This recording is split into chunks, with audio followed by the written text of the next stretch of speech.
I am proud to belong to a religion which has taught the world both tolerance and universal acceptance. We believe not only in universal toleration, but we accept all religions as true. I am proud to belong to a nation which has sheltered the persecuted and the refugees of all religions and all nations of the earth.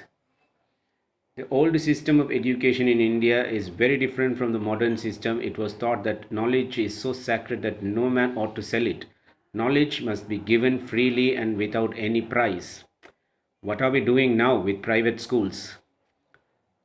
Our character has disappeared, our English education has destroyed everything and left nothing in its place.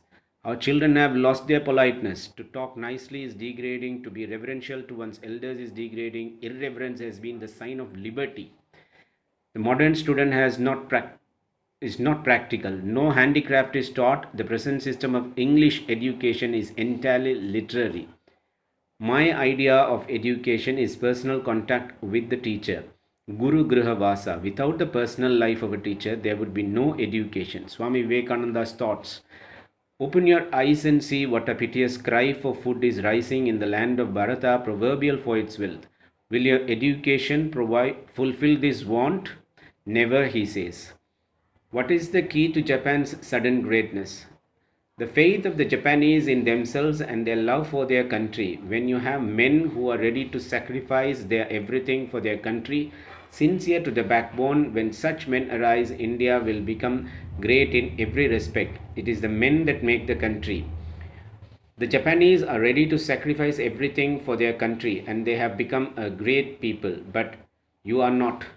You cannot be. You sacrifice everything only for your own families and possessions. Swami Vivekananda has identified the faults in our education system. That's why he says this.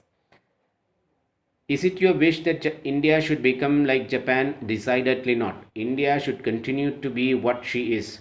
How could India ever become like Japan or any nation for the matter of that? In each nation, as in music, there is a main note, a central theme upon which all others turn.